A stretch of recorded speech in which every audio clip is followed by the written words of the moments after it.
the Minerva podcast. Here we are. Thank you very much. And these are specially made berries from the Handemans on Smithdown Road. We've had them on before. These have been brewed especially for Liverpool win the 19th league title. See from the camera, Cheers. It looks lovely. I don't know what it tastes like, but Like champions, mate. lovely, yeah. Absolutely fantastic. And before we get started, this episode again, sponsored by Exec Store, located in the Baltic, providing a sustainable alternative to design and fashion. So before we, without further ado, our guest today, he hosts his own podcast, so someone who's familiar with this. He's a motivational speaker, author, ex-Royal Marine, single, fastest leg amputee over 10k. I never missed anything else. You've done your own work. I have done my own work. Nice one for having me, lads. Yeah. No worries. Oh yeah, how's your day been? Good, yeah. Gym this morning, and then just a bit of fannying around, really. Not really working much with all this COVID stuff going on, so just a bit of admin, running round, chasing my tail a little bit, and then the joys of being a dad, swimming lessons this evening, and then come to see you boys. Ah, better. Well, yeah, like I say, thanks for coming on. Yeah, no, it's good. I've not done a podcast for ages, so it's nice to mix it up, going away from my own. Being on the other side, being on that side. Exactly, yeah. Oh. Don't have to do much thinking now. Can just Cheers, answer by the you. way. Yeah, cheers. Cheers. He doesn't do much thinking him anyway. So. I know why. I just sit here and get pissed. I'm just here for the joys. And the dad jokes. But we thought we'd get you on today just to go through your story, just to talk end to end basically, so back from the start. So obviously before you joined the Marines, losing your leg, ending up being a motivational speaker, and how you got to where you are today. Yeah. Starters really, I never ever thought about a career in the military. I was never kind of one of these army lads, always dead fit and active and stuff, but never really thought about a career in the military. My dad was a fireman, so I guess he had a kind of not a normal 9 till 5, quite an exciting job. And then I saw an advert for the Royal Marines when I was 17, and it come at a time when I was in sixth form doing A-levels, but wasn't really ticking for me. You know, it was one of them. Yeah. Going to sixth form to just please my dad, really. Didn't see myself going to uni, and all my mates were kind of going to do trades and apprenticeships and stuff, and I found myself in sixth form spending more time, you know, bunking lessons, talking to girls than I did actually paying attention in class. And, it's very tempting at 17, isn't it? You got history or... Did you get an EMA as well? EMA, yeah. I never got it because I was always fucking not going in. I'd done a year studying English and history, and then I saw an advert for the Marines and it said 99.99% need not apply, and I always joke and say I was the cocky 17-year-old who thought I could be the 0.01%. And then that was it really, when I found out more info about the Marines and just fell in love with it straight away. I went on a Meet the Marines day and just met these kind of young, probably like 23, 24-year-old lads who'd been on the piss in like Liverpool the night before. Can you swear on this, can you? Or? Let it all out. They're going on the piss the night before in Liverpool, and I had to meet them by the library buildings, and they picked us up in a minivan. And they were stinking of booze, but they were like young 24-year-old lads, good looking lads, you know, dead stocky, muscly, talking about like pulling birds the night before. And I was just like bright-eyed 17-year-olds listening to these two fellas thinking, wow, like I want to be them. They just seem like they had this great life. And they're talking about the Marines and about just, I'm thinking, God, they're getting paid to do this. Like sounds like the best life ever. And then we went down to Alcar and done a kind of little Meet the Marines day and found out a bit more about the Marines. And I think from that moment on, I just thought, I want to be a part of this, and that was it. Then signed up for the Marines, and it was tough leaving home at 17. My mum passed away when I was 12, and I think going through Royal Marine training, as difficult as that was, it kind of gave me a resilience to think that no matter how tough this is going to be, you know, it's not going to be as hard as when I lost my mum. So, and that kind of pressure to kind of do my dad proud as well was a big thing for me. So, yeah, got through Royal Marines training. And what was your dad like when you went? Was he made up? Was he gutted you was leaving? How was that? Yeah, no, he was really proud of me. I think there's probably a little bit of him that was kind of thinking, I wonder if he's got it, you know, if he can do it. Yeah. But no, he was mega proud, and that was another big thing that kind of kept me going, is he was telling everyone I was in the Marines even before I'd passed out. So I'd come home on summer leave and he'd be telling everyone in the pub that I'm in the Marines, and I was thinking, fucking hell, Dad, I'm not even in it yet. I have to get in now. Yeah, I'm going to have to. Yeah, if I quit, I can't look at these people again. So, yeah, so it was a good pressure to have, wanting to try and do him proud. And ended up passing out the Marines, went to serve with 4-5 Commando. They're based up in Scotland. And the funny thing is you pass out as a Marine, you think it's amazing what you've done, you're really proud. But then you go and join a unit that's full of Marines, and it's just you're just back to being a kind of one of the new guys again. So you very quickly brought back down to earth. But I loved it, absolutely loved the lifestyle, loved the whole career aspect of it. And then very quickly I found myself going to Iraq.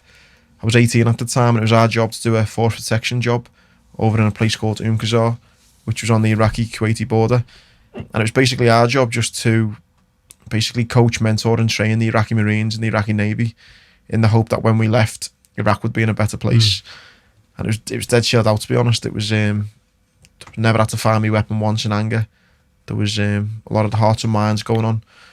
We were doing a lot of, for example, if the work needed doing on the camp, we'd invite local contractors as a way to kind of, bridge the gap with them and stuff. And so it's just a lot of bodyguarding going on, really, just overseeing the work.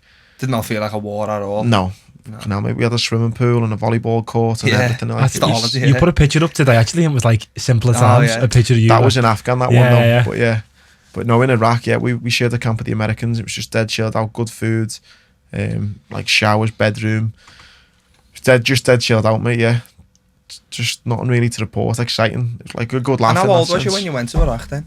18 I was. Yeah, that's mad, that, isn't it? Like 18 in the middle of the Middle East. I think that's what's probably given me the kind of me view on life now, and maybe it's a bit of a negative, but sometimes I struggle having empathy sometimes with people, especially young people, when I think what I've done when I was, at a younger age, if you're seeing people just being idiots or making excuses or playing the victim card or being offended by something, I think, fuck me, if you saw what I'd seen by the age of 21, like, you wouldn't be acting like that. That's in your training as well, isn't it? Would you say with the Marines, like, sort of, that if there's anything going wrong, that you have to be mentally strong anyway to get through it, and like, sort of, that's forget about the shit, focus on this, and then kind of think about that later. Yeah, I mean, there's loads of aspects to it and stuff in the Marines, but I also just think from a personal point of view, I think when I lost my mum when I was 12, it just gave me a completely different outlook on life anyway, of how tough life can really be. So nowadays, when life is going tough, I think it's not as bad as it was, do you know what I mean? Or it can be a lot worse. So it's given me a resilience anyway. And I think the Marines just amplified that. And then seeing places like Iraq, where even though I was never shot at in Iraq or was never in any real danger, you're seeing how people are living. You're seeing like the, children just playing with rocks in the street, and they don't know any different, and it's sad. It's really humbling. You don't realise how lucky you are, to be born in it's luck, isn't it? Yeah, it's luck that we were all born in Liverpool, in England. It's so it's quite humbling to realise that you've got an education, you've got the right to vote, you've got the right to live your life however you want to live, and a few thousand miles away there's kids who, again, just through sheer luck or unlucky, are living a completely different life. So it opened my mind up to the world at 18, but again, pretty chilled out time there. I got back from Iraq, and then we had about a year of training, and then it was time to go to Afghanistan. And I very naively thought, Iraq and Afghanistan, it's going to be a similar type of experience. Just couldn't have been any more wrong. Just Afghanistan was just a complete different kettle of fish. It was like going back 1,000 years in time. Yeah. Did you find that out when you got there, or did someone kind of prepare you before, like, this isn't going to be the same, lads? Yeah, we knew just from the news as well, and lads who'd been there before, that it was going to be a bit tasty. But even that being said, it was just fucking mad. Like, so was that when like IEDs first started getting used in that time? Yeah, I think they were getting used in Iraq as well, but around about 2009, 2010. That's when they started getting used a lot more. Was that when you was there? 2009, yeah. And I say that as in it was a dodgy time there, and it's in hindsight, you look back, and 2009 was the deadliest year for British Armed Forces. 108 British soldiers were killed just in 1 year. And if you take into account the law of averages, that state 7 or 8 was seriously injured for every one that's killed. That's nearly 900 soldiers seriously injured just in 1 year alone. So not only were we in the worst possible place, we were there at the worst possible time. And like I say, we knew it was bad at the time. It's only when you look back and you think, fuck me, no wonder it was bad. Yeah. And yeah, it was like that from the start, really. But you mentioned there about IEDs. What the Taliban did was they realised very quickly that they could never win in a firefight So they just switch tactics, you know. Yeah. It's crazy because they are so medieval in some ways, but they're very switched on in other ways. And how I always describe it, you know, if you had, I don't know, loads of Geordies come down for a big fight on a Saturday night and you're in town, you'd know, you know, if there was a big gang of them, only two of you, you'd know what alleyways to run up and get away from and stuff. And that's just what's like being an Afghan, you know, you're there in their backyard. Yeah. They know where to set the bombs, they know where to set the booby traps, they know they can run that way and that way. And it's very difficult when you're carrying £100 worth of kit and they're running around with an AK-47. You can't chase after them. They just use the terrain and tactics that they've been doing for hundreds of years to their benefit. So it was tough because they realised that instead of just standing toe to toe and having a firefight with us, they just thought we'll just litter the place with IEDs, which is improvised explosive devices. And the sad thing is, it doesn't just kill us; it killed a lot of innocent children, innocent civilians as well. So it's such a complex, you know, kind of topic, Afghanistan, because it's so big for starters. That's what people don't realise. You know, Helmand Province alone, Helmand Province alone, which is, you know, a part of Afghanistan, I think it's the size of Wales. So you think about it, you could go to an area and you could, you know, rid the village of the Taliban and, you know, have a really positive impact on the people there. Great, you think, okay, we spent a month here, the village is up and going again, the markets are going, fantastic. Then you move on to the next town. The Taliban just go back and ruin all the good work you've done. So we haven't got enough manpower to kind of look after each town. So you find that you've done some good work, but then as soon as you moved on, the Taliban were very quickly there to undo it. And it's difficult for the locals because opium, heroin is the biggest percentage comes from Afghanistan of the world's heroin. So if you're a farmer and you're growing a field full of heroin and you're making $100 from that a month, and then the British or US troops come and say, right, you're growing that heroin and selling it to the Taliban are then selling it for $10,000. They're using that money then to buy weapons, and then they're, you know, then controlling you with those weapons, and then they're causing terrorism.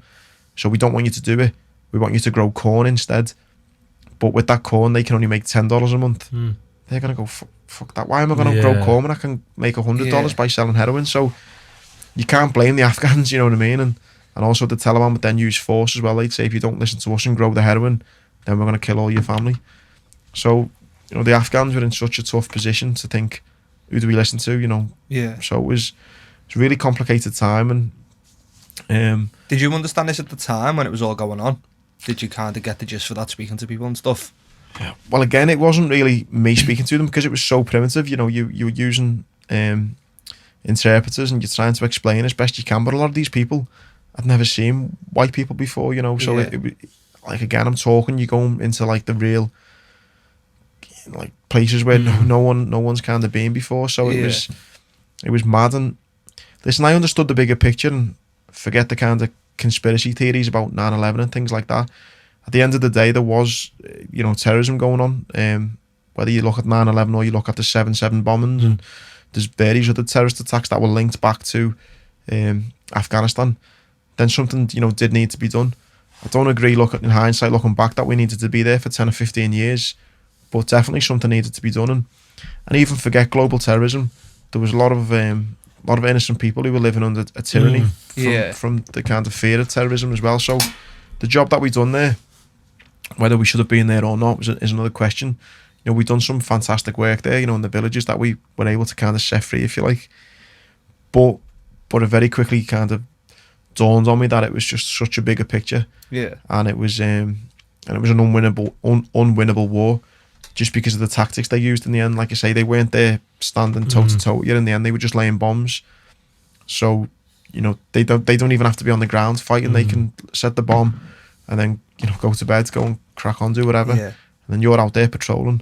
They just phone it. And they've got a million ways of doing it. Oh yeah. From phoning it to you standing on it to pressing a button to, you know, they were burying them in the side of a wall, to burying them in dead animals on the side of the road, putting them in wheelbarrows and suicide vests. And again, they had a million ways of getting to you, and eventually you're just rolling the dice, and eventually, you know, you were going to roll a 6, and that was it. So it was a scary time out there. Yeah. Sounds it like. I can imagine. Yeah. How At long- 18, oh, what, 18, 19, was it? 20 at this point. 20, yeah. Mm. That's, And how long were you actually in Afghanistan for yourself?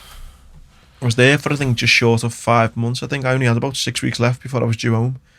So I'd been there from the October, and then I was blown up in the February. So yeah, I kind of knew everything about it and stuff like that, as in the day-to-day patrols and stuff. And it was on this particular morning on the 3rd of February. Again, it was a patrol that similar to one we've done hundreds of times before. My best mate was leading the way. I was the second man, and the mission for this morning was to get to a compound where we knew the Taliban was, and the idea was to get there before first light, get in position, and then when the sun came up, we basically go and have a scrap. Basically, that was it. So to get to this position, we had to go out in the darkness, and it was 5:30 in the morning. It's pitch black. You can barely see a hand in front of your face. You're carrying all this kit around, machine guns and all your ammunition. And yet we're patrolling along and jumping over a series of ditches and navigating our way through fields until we got to a point where we needed to jump over this quite big irrigation ditch. And Ian turned around to me and said, "Andy, we need to get over this ditch at some point." I said, "Mate, I'm right behind you whenever you're good to go." He keeps on walking a little bit further until he thinks he's found a good spot. So I kind of brace myself and steady myself to kind of run after him. He takes a run up, jumps over this ditch, and just as I'm about to jump and follow him over this ditch, I just heard two of the loudest bangs I've ever heard in my life. And then straight away, everything just went pitch black. And I knew straight away I'd been blown up. And I just remember falling back and just thinking, fuck. Just knew instantly. And it's funny, I knew I'd been blown up, but my biggest fear initially was I didn't know whether I'd fell into that ditch or whether I'd been blown 100 metres away. And the Taliban were going to grab me, and I'd be on fucking the internet the next day getting my head cut off or something. It was all these. So I just started screaming as loud as I could, just so the guys would know where I was. I wasn't in any pain to start with, but I just started making as much noise as I could so that the guys would hopefully get to me. And thankfully they did. They were only a few metres behind me. They got to me as quickly as they could and just started patching me up to do everything they could to keep me alive. And in that one split second, I'd suffered 27 separate injuries, from shrapnel to my face, to broken sternum, broken elbow. I've got chunks missing out both forearms, severed me femoral artery, which they say you can bleed to death within 6 minutes. Chunk missing out my left leg, broke both lower legs, and had nerve damage in both hands and both feet. I didn't know it at the time as well, but I'd also lost the ability to have children. So it got me good, yeah. It was it done the job. It basically, as Ian had jumped over the ditch, he did a tripwire, and the tripwire was attached to 2 bombs. So the bomb had blew him forward and then just blew me back.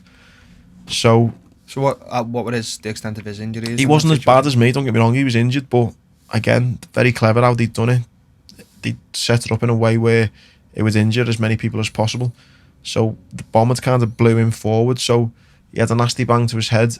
He broke his elbow, broke his femur, and he's got all shrapnel down his left hand side.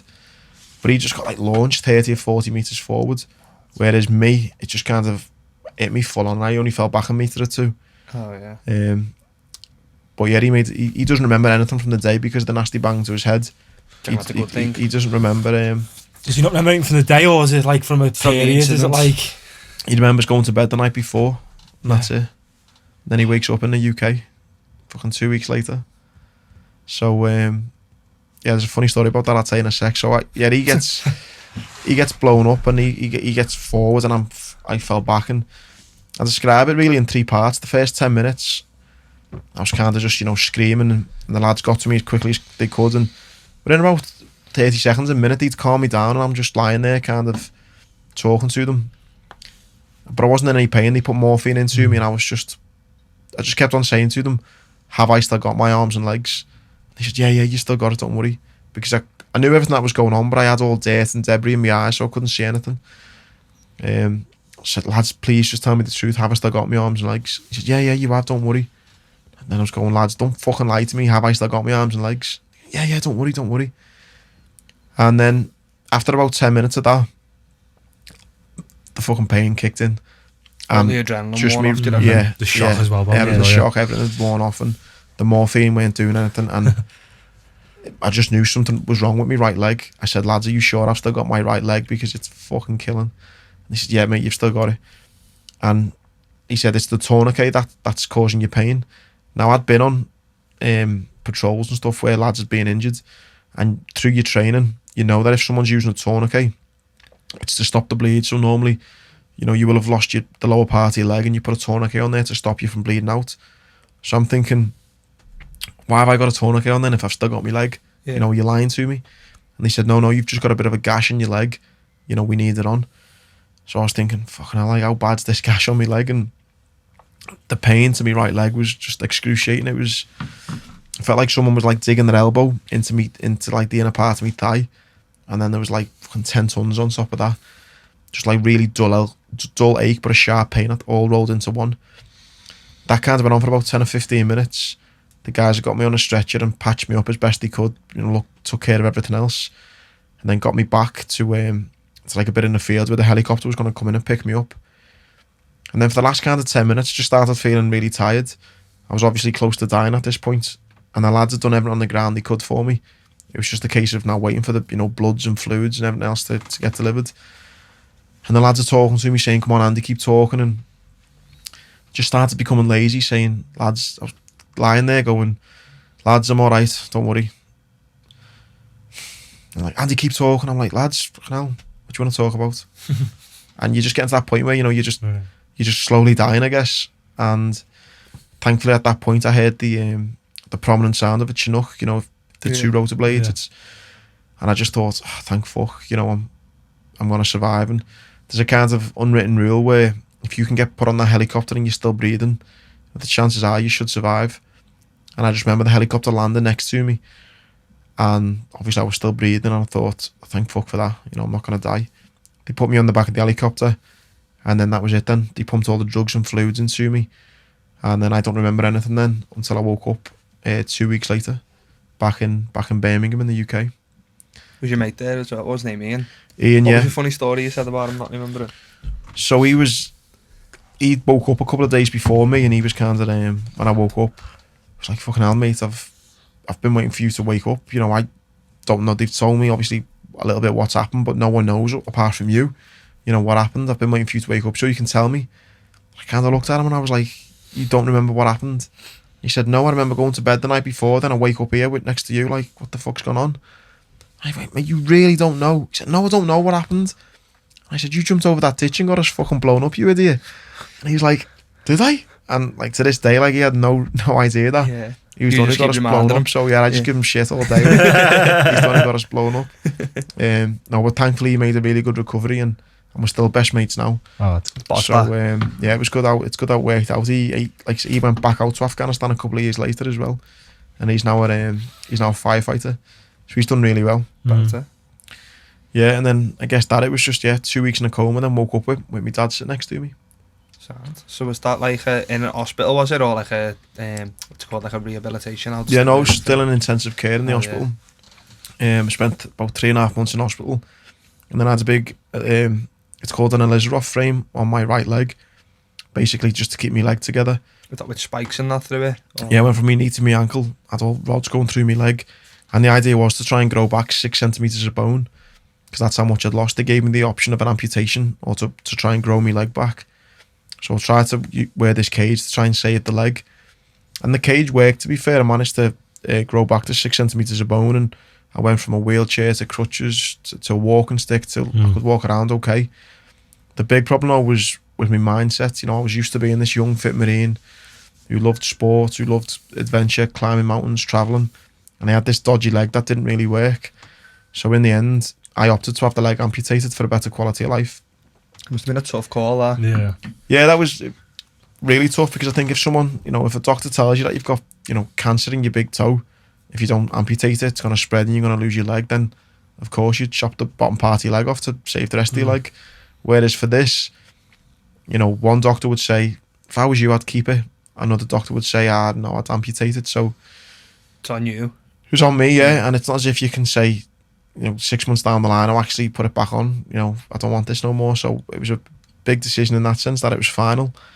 It caused a bit of arguments with me dad. Like I say, with me dad bringing me up as a single parent, I've always listened to him, and he was a bit cautious about me having my leg amputated just because, you know, he'd never met an amputee before, and he was worried what it'd be like for me. But I, on the other hand, I'd saw a lot of other injured soldiers who were amputees and were cracking on with their life just fine.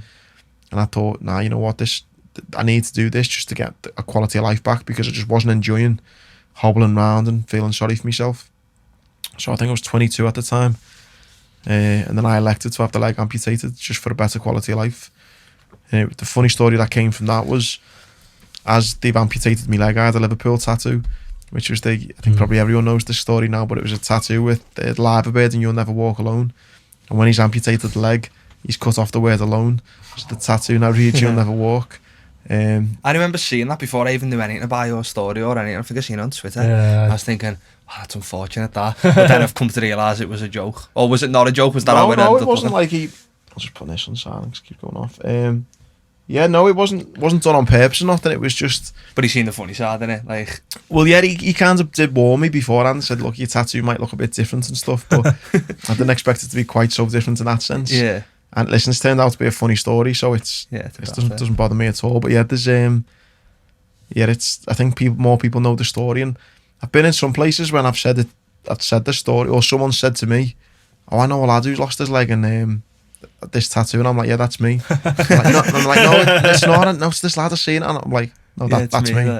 That's mad. So yeah, that Gotta was get it out and prove it. Yeah, I know. Yeah. So that was so I had the leg amputated, and then spent 4 nights in hospital, just like sent home with a box of paracetamol, come home for a week. And then a week later I was back down in the rehabilitation centre learning to walk. And I think that's then when, you know, I realised that, you know, it's on me now. You know, I've made this decision. I always talk about controlling the controllables and, you know, living in the moment. That was me. Then I'd made that decision, and I realised the thing that was going to make it a success or not was my attitude, my mindset, my determination. So I just put 100% effort into learning to walk, learning to run, and then just kind of throwing everything I had at new challenges and trying to find the old Andy, really, because I'd gone from being, again, this young, like I say, cocky 17-year-old who wanted to join the Marines, to then being this lad in a wheelchair who couldn't walk. So when I had the leg amputated, I was just on, you know, full steam ahead, wanting to try and make the most of life. And I started getting involved in sport, and like the rehabilitation centre down there is brilliant. You know, just of so many lads going through similar things together. You're all egging each other on and stuff. So I can imagine that helped. How long was like the recovery process from like being amputated to where you stage where you're running comfortably, if you know what I mean? I had the leg amputated the 25th of November 2010. I'd say probably by the summer of 2011 I was running. So yeah, I think I've seen a mad stat where they say you could be running faster with a below knee amputation than you can be a broken ankle. So it's Oh, really? Yeah. yeah, because if you break your ankle or shatter your ankle, it can be quite Quite a long recovery, quite difficult, to run again. Whereas having your leg amputated, you could be running in a matter of a couple of months. So yeah, I mean, and I had the best kind of rehabilitation centre around. It was amazing. Yeah. All the best doctors and physios. And yeah, in about 6 months I was doing that and just getting involved in different just trying different things. You know, I learned to ski. I'd never skied a day in my life when I had 2 legs, and I was learning to ski with one. I'd learned to surf. I was getting to go all around the world on like these amazing trips and stuff. Just through rehab, yeah, and through the support of the British public, who, you know, I've got a lot to thank for. You know, various charities along the way who were looking after injured soldiers. I got to go over to the States. I spent like a couple of weeks in California learning to ski. I've been over surfing in California, skiing in Colorado, and all these amazing opportunities that I would never have had. So in some ways, getting blown up was probably one of the best things that's ever happened to me, just because the path it's put you on. Yeah. Yeah.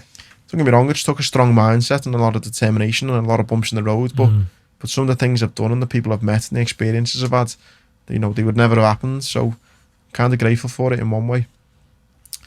And then yeah, through kind of sport, really, Prince Harry done this thing called the Invictus Games, which was basically like a mini Paralympics for injured soldiers. And I went and took part in that. I was quite fit at the time, and I won gold in the 400, the 1500, and also the relay.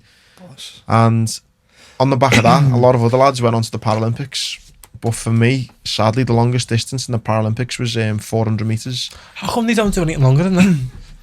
the world of Paralympic sports is a bit shit, to be honest. But I think just because there's so many disabilities, and It's different, like yeah, brackets, isn't it? And yeah, you'd end up having like about 1 million different races because you know. So do you compete on disability in the Paralympics, do you? Yeah. So like, is that what you mean? There's like 100 meters, but like there's different types of 100 meters. Yeah, like so you have blind people for blind. Oh, that's what I mean. Yeah. Yeah, so they'd be there because they have to cap it somewhere. Is that what you're saying? Yeah, so for example, if you had like every disability in every single race, you know, the Paralympics would probably go on for about 2 years. So like if you had like a blind 100, 200, 300, 400 marathon, and then you'd had a single leg 100, 200, 400 marathon, and then a double. So so sadly for me, the longest races they do a 100, 200 and 400, and that's it. And I'm not much of a sprinter, I'm more of a long distance runner. So I just thought to myself, you know, there's got to be other amputees around the world who like running longer distances. And I've done a bit of Googling and found out about a Canadian guy called Rick Ball who had lost his leg in a car accident, and he could run 10k in, I think it was 37:53. And that was the fastest single leg amputee time. How quick was that, sorry? 37:53. Yeah. For 10k, which is like a 10-minute mile pace. And it was quick, and I thought, you know what, I'd love to have a go at doing that. And I trained and trained and trained, but I didn't realise just how good of a time that is. It is ridiculously good, because I seen the time you got, and when you done we done a thing for the homeless charity Jack's involved with, and it was a 10k. Do you know when we were doing like the 5k and you donate £5, we done a 10k. Like, I done it, and I wanted to be under 50 minutes. I done it, I was knackered after it, and I seen your time, which was 37:17. I just thought that's crazy. That's probably the best thing about the record, you know. It was before that though, so I just massively underestimated it. And what I tell a lot of people is it's like, you know, you're a product of your surroundings. Yeah. So I was training with Dan, I was just taking my dog down the marina and just running from Crosby Marina to Burwell Bank and back. And I wasn't getting any quicker, I was getting quicker in the 10k, sense. is it? I think it's about 6-7 miles, I think it might be.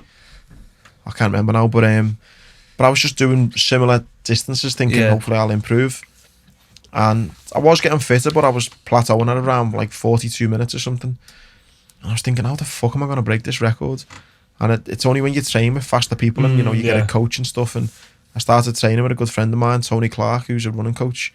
And he just opened my world up to running. You know, he invited me to come down the track and started training with his team. And just surrounding yourself by better people, you know, made me better.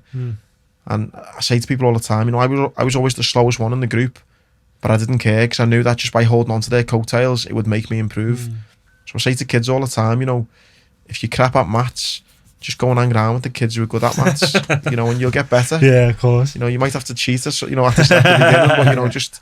But you will get better. You will get better just by surrounding yourself by those people and asking those similar questions and stuff. So, yeah, surrounding myself with this running club. We trained for a good 3 or 4 months, and I was flying. I ran 5k in 18:07. I was just getting faster and faster. Then we set a date to try and break this record. It was in July 2016, and I managed to run the 10k in 37 minutes 17 seconds, breaking the previous record by 36 seconds. And that was a day where I felt like I'd put to bed kind of getting blown up in Afghanistan. You know what I mean? I mean, it never bothered me in that sense, but I felt like no one can ever kind of say, oh, that's the lad who got blown up. Well, they can, but they can also now say, and then fucking hell, he's that fucking lad can run, you know? Yeah. So, do you reckon that was a bit of a drive for you, that? Like a driving force to do it? The biggest driving force, it wasn't to become the fastest one-legged man in the world. It was I wanted to prove to my old Marine mates that I still had it in me I still could be a Marine. And the best compliments, the two best things about breaking that record was, one, some of the compliments that come from my old Marine mates, and they were like, wow, mate, that's a good enough time to go for because I always wanted to go to be a physical training instructor in the Marines. It's their job to get all the recruits fit, and I always wanted to be one of them. But you've got to be like you've got to be fit to be in the Marines, but you've got to be fucking super fit to be a PTI in the Marines. And like mates were texting me going, mate, you're fit enough to start the PT course. Like that's what time you need to be running that in. And for me, to have the people I respected so much saying, fucking hell, mate, you're fit enough to do that. That was the best thing about the record. And the secondary thing that was good was when you talk to people about 10k, and I say I'm like the fastest single leg amputee in the world. I think they maybe expect me to say like an hour or something, or like, you know, you get some like gobshite who look down at you a bit and be a bit like, because of the single leg. Well, how fast does a one-legged man run? I don't know. What would you say about an hour? And I go 37 minutes. I'm like, what? Fucking hell, I can only do 40. And I'm like, well, yeah, do you know what I mean? So it gives people a shock to see that. So it's a nice feeling, yeah, to know that it's a respectable time. You know, it's not just a kind of any 10k. You know, I know it's a good time. What are you pushing out now for the 10k? Anything you know what? If I done one now, mate, it'd probably be about 45 minutes. No, I haven't ran 10k in a while. So do you still run, like, do you still train consistently, or is it just train kind of every more day relaxed? now, but not running. Not running, just in the gym, yeah. Yeah. Train like 7 times a week. I train, but not running. But yeah, now I'm feeling super fit now and still and all that, but just not running fit. And then yeah, so I done the world record, and on the back of that, a documentary was made, which was played on ITV, called Paragon. That was about me breaking the record, and I always wanted to write a book, but I didn't want to write a book about being blown up in Afghanistan, because I could give you 20 lads to come on your podcast who are all being blown up in Afghanistan. It's not interesting to me, because like these, I've been there, got the t-shirt, and so I thought I want to write a book about what I've done since, because it's easy to get blown up. It's standing in the wrong place at the wrong time. What the hard bit is reacting in a positive way. So as soon as I broke that record, I thought, I feel I've got a story to tell now. And I teamed up with who's now a very good friend of mine, a guy called Phil Reed, and we started to write a book together. And that was a great experience, because we just used to we go meet in town, in my boilers in town, and we just get a couple of beers. Tuesday. We just get a couple of beers and put a dictaphone in front of us, and he'd say, talk to me about growing up in Bull. And I'd just say, well, this is what it was like. And then we'd chat for a couple of hours, have a couple of pints, and then a week later he'd come back with like a few pieces of A4 and say, right, read over that. I'd get a highlighter pen and say, oh, never quite happened like that, and his name was James and not John, and that happened on a Saturday, not a Sunday, and make little changes and give it back to him, and then he'd give it back to me a couple of weeks later, and I'd go, yeah, it's good. And then we'd go back and have another couple of beers, and he'd say, right, what happened next? And sounds like a belter way to write a book, that, mate, the best bit about that was I'd never wrote a book before. I knew fuck all about it. Phil had never wrote a book before. I mean, he's got a degree in journalism, but he'd never wrote a book before. And we just sat down and done it, and it ends up getting nominated for Sports Book of the Year. Belter. It got longlisted. It was up against Tiger Woods, and Jensen Button's autobiography, and I'm thinking, two lads from Liverpool never wrote a book before, teamed up and had their book alongside Tiger Woods and Jensen Button. So it was a pretty big deal to even get nominated. So they're proud of it, and it was and we ended up becoming like best mates on the back of it as well. And the book's probably the proudest thing I've done. Yeah, it well better than the record and everything else, because it's the amount of messages I get off the book of how it's affected people, and how it's made people laugh, it's made people cry, it's made people. It's got everything in it. It's inspirational, isn't it? So yeah, to know that people have read the book, read my story, and they've took some sort of joy from it, and hopefully something's added something to their life. That's it, because like you could get blown up in Afghanistan in a war or anything, and it could ruin you. You might think, how do I get back from this? I'm an amputee, but that's why your story's so good, Andy, that you've come from that, and you're a world record holder. Like it's a part of your story, it's not your story. You're not the kid who got blown up in Afghan. Yeah, exactly, like how I got blown up, but I've done X, Y and Z, yeah. I think what's made this story, and I think what's made the book do as well as it's done, and it keeps doing, but also that my career now in public speaking, is that it's not all been, climbing mountains and breaking records. So there has been a lot of shit as well. I don't want to sit here and tell you that it's all been great. It's been loads of shit that's gone on, loads of hard times. But I think that's what makes it real. Now, I'm very conscious at the minute. I had a little moan about it on my podcast the other day, and I'm all into positivity and people doing better and all that. But I found, especially during lockdown, there was a lot of people jumping on the bandwagon of like, they're a wellness coach or a resilience coach, or they're a positivity expert and stuff like that. And I think a lot of it was just fucking bullshit. Do you know what I mean? It's very, it can be toxic positivity, kind of. Phil said that when we had it on. Like, he was saying, someone called him out on it, didn't he say? Like, he was saying, he noticed himself, like, it's alright, don't worry about it, it's good vibes and that. And then he realised, like, that can have the opposite effect on some people who don't feel that way, don't they? People saying good vibes only. It's fucking, no one has good vibes only all the time. You can't have good without the bad, yeah. And a lot of people, I think, are what's the word? Not They want to sort of identify themselves as this. yeah, but And it's act not that way. real. Being But it's not 100% real, positive yeah. isn't real, is it? No. What? Yeah. Yeah, like you can't be 100% positive all the time. Like it's impossible. No. That makes you feel more negative. And a lot of people, I think, if you're going to listen to people about being positive and stuff, and there's a lot of people on Instagram now, it's a great platform, Instagram, but you got to be careful who you listen to as well, because I'd rather listen to someone like Phil, for example, who's the Mind PT on Instagram, who's got, you know, credentials and he's got credibility, and he's knows what he's talking about. He knows how the brain works, and he's, you know, he's got countless clients who he's worked with about kind of mindset and attitude and positivity and in a kind of constructive way. I think you can go down that route, or you can speak to someone. I don't just mean me, but I mean someone who's been through a lot, who can speak open and honestly. Yeah. Going to speak to someone who, you know, can have a brainwave one day and thought, right, that's it, I'm going to be good vibes only today, and I'm just going to do. Fucking hell, you've been doing that for a couple of weeks, and that makes you this positivity expert. You know what I mean? Yeah. So, I think what I've found with kind of my success as a motivational speaker is I've tried to keep it real. I've told people about the down times of you know, when I've struggled, when things have been hard. I've told people about the trauma. I've told people about the highs as well, and about how I've got through them and my coping mechanisms. And I'm not saying what I've been through and how I've coped is the only way, but it's my way. And if you can take a little bit of that and a little bit of that and a little bit of that, and it can help you, then great. But I think the key that I've found is just to be open and honest, and no one's life's great all the time. No. It can't Do be, you know what I mean? can it? I've got- Like, yeah. Just through friends I've known over the years, I've got friends who've not got a pot to piss in, and I've got friends in my phone who are multimillionaires, and not either. There's no like 100%. they're happy all the time because they're loaded, Yeah. and they're unhappy all the time because they're skint. It's doesn't Everyone's work got like problems that. on some Yeah. level, haven't they? Yeah. So Or challenges on some Yeah. level, yeah. massively, yeah. So so the book, it was a good chance to kind of sit down and get off my chest a lot of like the kind of the guilt that I had as well, and a lot of the shit that I'd been through, which I never really told anyone about. It was all like, you know, pent up frustration. And I felt like writing the book, I got the monkey off my back a bit. The prime one being about me not being able to have children. When anyone ever saw me, they think, oh, he's got one leg.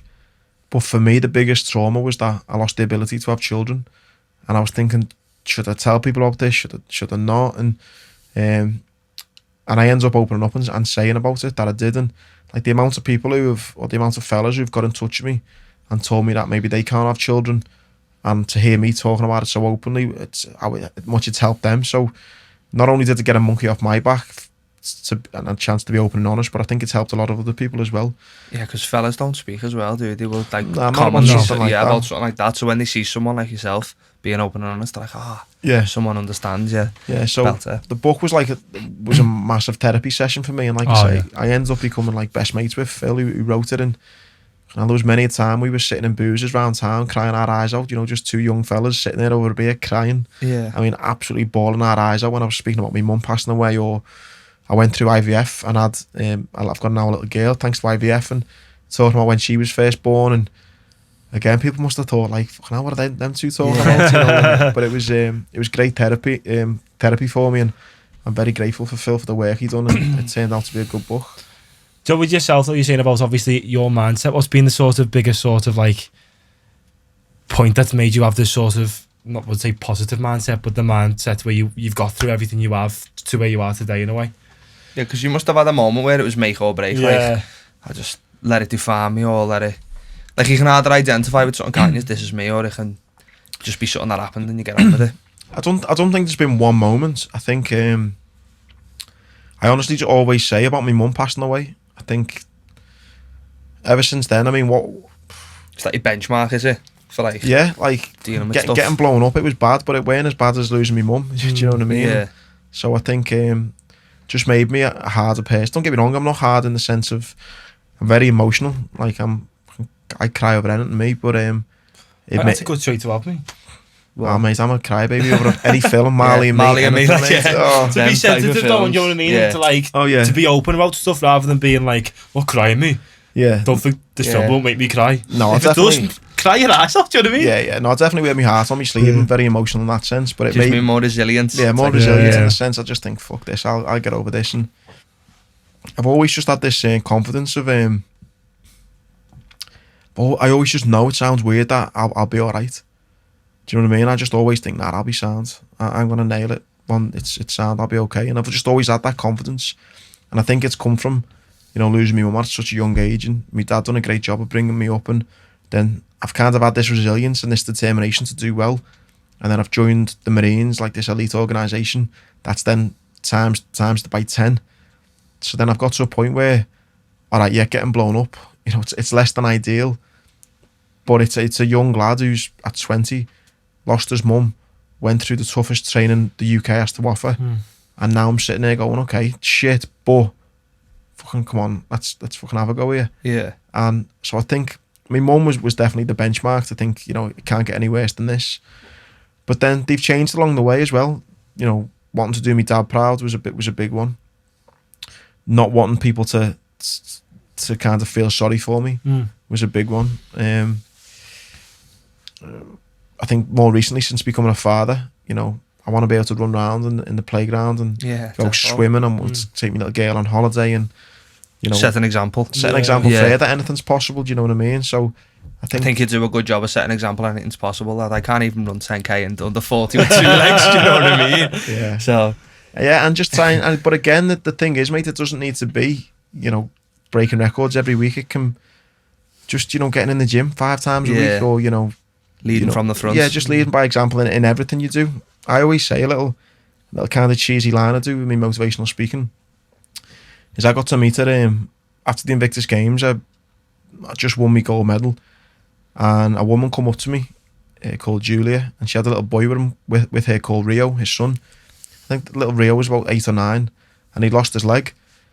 And she says, Andy, we've just watched you win your medal. When you race, got your gold medal. Can I just chat to you for 5 minutes and explain to you a little bit about me little boy? I said, yeah, of course, yeah. So she explained to me that when Rio was when she was pregnant, they had the scan and they noticed that Rio was gonna have a birth deficiency with his right leg. So Rio was born and his leg hadn't formed as it hoped, and the doctors basically said to the mum and dad, he's best to have his leg amputated. He's never going to be able to walk. So his mum and dad had to make this agonising decision to have the baby's leg amputated, a few months after being born. Some decision, that, isn't it? Yeah. It's fucking horrendous, isn't it? Yeah. So now, fast forward 8 years later, she's brought Rio to the Invictus Games, and she said, I've brought Rio here to show him the likes of you and your friends with all the various disabilities, to show him that anything's possible. That you can run, you can do sports, you can, it doesn't have to define you. And she went, and we're here now, and we've just watched you win your gold medal, and he can't stop talking about you. He's got a big smile on his face, he's running round, and I just want to thank you so much, Andy. You've really inspired him. Like, thank you. And I'll be deadly honest, I felt a bit weird and awkward because I didn't turn up to inspire this little boy. Yeah. In the nicest possible way. I didn't give a fuck about this little boy. I just wanted to win gold. Yeah. I just wanted to smash the competition, prove to me that I'm this Andy Grant, this fast Marine. And I just wanted to be the best I could be. And it was only later on that night, I'm back in my hotel in London. He must have went back home, and I was on TV that night, and he said, oh, there's Andy. He's went and took a photo. He's went and stood next to the TV. His mum's took a photo, and she found me on Twitter and sent that photo to me. And as I'm sitting in my hotel room, it was only then that I realised that, like, in life, you don't need to always say a little cheesy little motivational line or do anything inspirational like break a record. Simply by waking up and trying to be the best version of you can be, that'll automatically inspire people. By people seeing you putting in 100% effort in whatever you're doing, that will motivate and inspire people to be a better version of them. Yeah. You don't need to say a little, good vibes only, stay positive, and you don't need to break a world record or climb a mountain. Just by leading by example, by always putting in 100% graft, whether you're on in the gym, whether you're getting to work on time, whether you're picking up litter if you see it on the floor, like whatever you're doing, just give it 100%. Just be the best that you can be and give 100%, and that'll have a far greater impact on people than again a little cheesy one-liner. And that's what I learned from the Invictus Games, and what I try and take into my life now is, try and always put in whatever you're going to do, put 100% energy into it. 100%. How long have you actually been doing the motivational speaking for? Well, for 10 years I've done my first one. It was 10 years ago, but properly, like seriously, probably about 5 or 6 years now. I first done my first one. The funny story was when I joined the Marines, they asked me to go back into my old school to do a talk. But it was just dead informal, just jeans and t-shirt, and just speaking a little bit about the Marines. Done that, went really well. But only like 20 minutes, and it was just like dead informal, bit of a Q&A. Yeah. Then I got back from Iraq. They said, what was Iraq like? Done the same. Got back from Afghanistan for 2 weeks, done the same, and then I went back to Afghanistan. That's when I got injured. And then went back into the school, spoke about my injuries a little bit. And then about a year later, the school secretary rang me up and said, Andy, can you come and do one of those talks again? I said, yeah, no problem. She went, this time, can you wear your uniform and all your medals? I was thinking, I'm not fucking getting dressed up on like a Wednesday afternoon to go and talk to a load of kids in normal uniform. And she went, oh no, this time it's in front of 700 people in Bootle Town Hall. I was thinking, fucking hell, like a proper talk. Yeah. So a friend of mine, Peter Gawley, was the English teacher at the time. I spoke to him and said, listen mate, I've got to fucking write this. I've got to do a speech for 20 minutes in front of 700 people. Like, will you give me a hand? So I sat down with him and done a little speech. And it coincided, it was a week before I was having my leg amputated. So I coined this phrase and this kind of speech, and I was telling the kids that, you know, they're going to leave school and go into the big wide world, and, you know, we don't know what's going to happen, and I'm going to have my leg amputated next week. You know, I don't know what's in store for me, but the importance of a positive mindset and, you know, setting goals and putting in 100% effort and all that kind of stuff. Just done this speech, and then I ended up getting like a standing ovation, and people were crying and hugging me afterwards and stuff. And from that moment on, I thought, like, I enjoyed that. You know what I mean? It was a good feeling. And then I didn't do one again then for a while, because obviously then I had my leg amputated. I went through the rehab, but then I noticed I started overcoming personal and physical challenges. I started getting stronger and fitter, and I was learning how to surf and ski and doing all these things. And so my kind of motivational story was growing each day. I was starting to think, well, I can put that to the presentation. I could talk about how I learned to do that and learn to do that. And then over the years, it just built up. And then the biggest thing for me, you know, I'm the worst businessman ever. You know, it's all just been through word of mouth. You know, I've not got no... Best way though, isn't it, sometimes? Yeah, that's been best way for me, yeah. We were saying to Paddy last week, he was like, oh, we don't do much promotion. I was like, you don't have to. Yeah. If you're good at what you do, you don't have to do any promotion, do you know what I mean? At the end of the day, word of mouth's enough, isn't it? Yeah.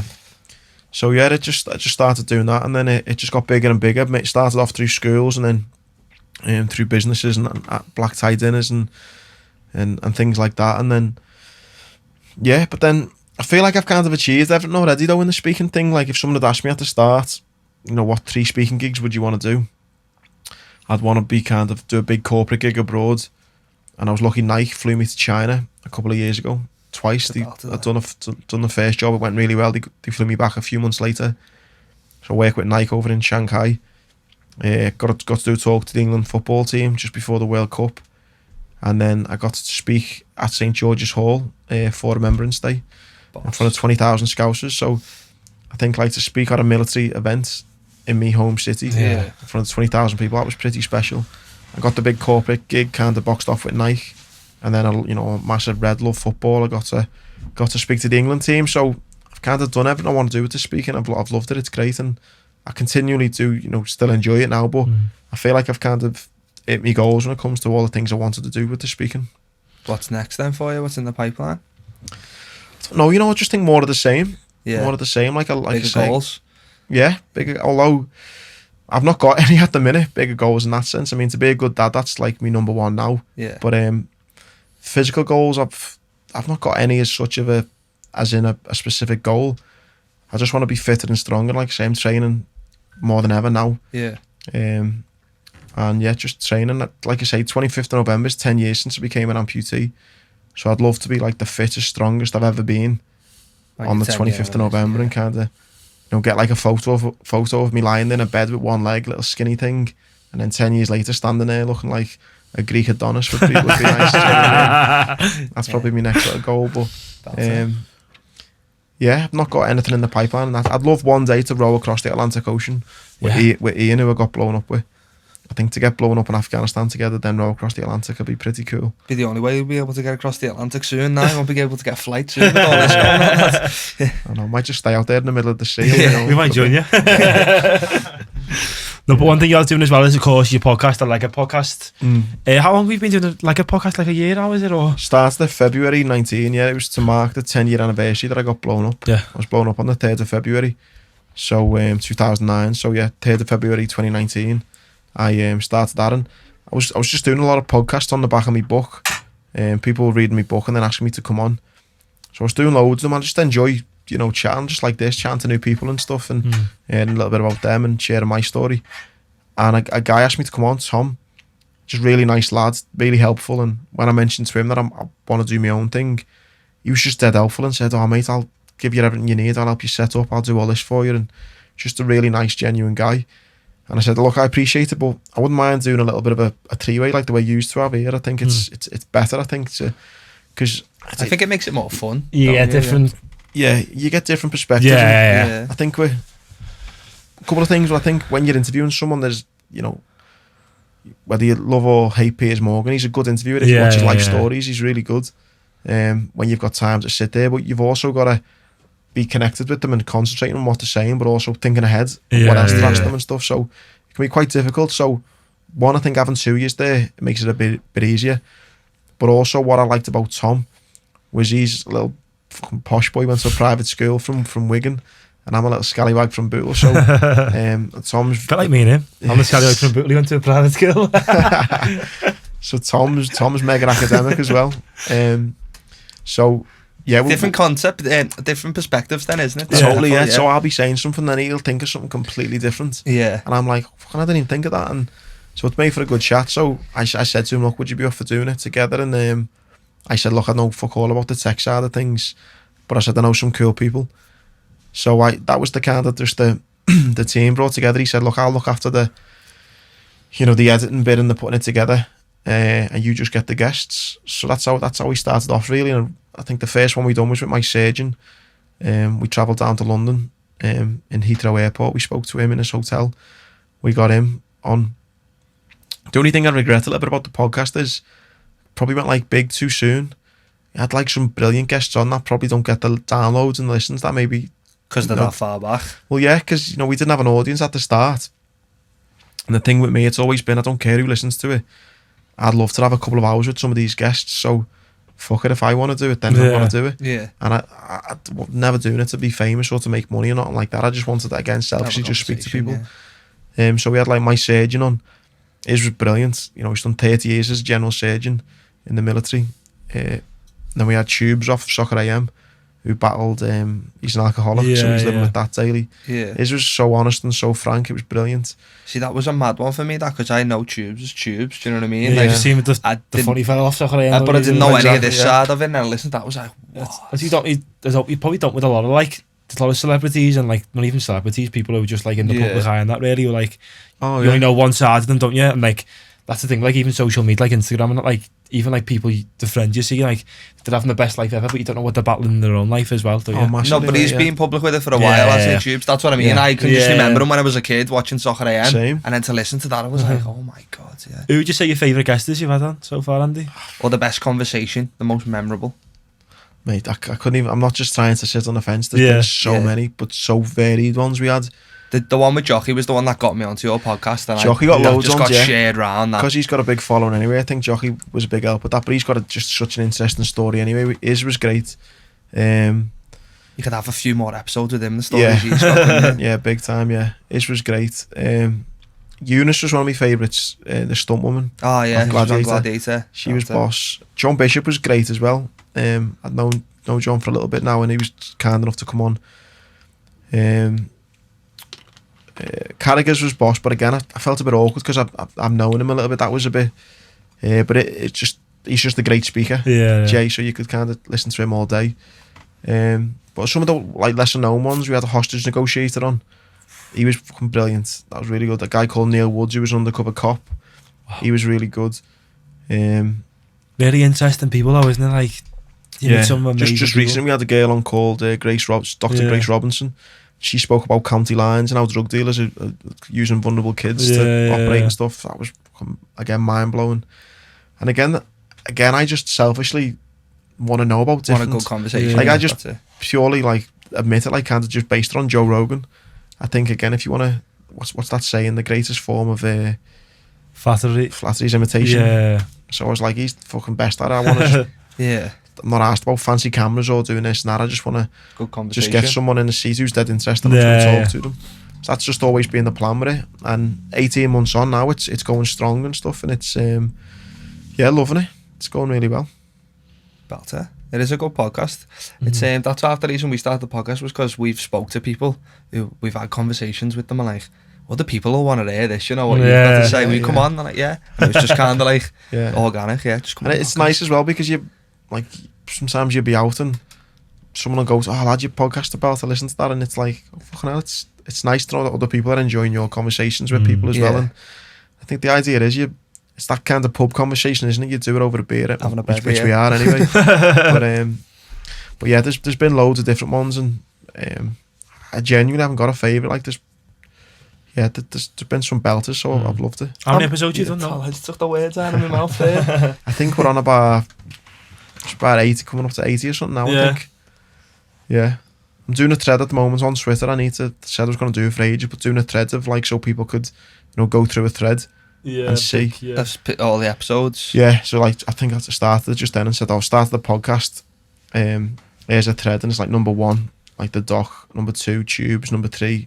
So yeah, I think it's about 80 or something. I think Makes you wonder how Joe Rogan's nearly on 2,000, doesn't it? It's crazy, isn't it? But again, though, the amount of time you can't talk, can you? But you can tell though that it's what I've noticed with podcast though, mate, as well, is people do it for the wrong reasons, I think.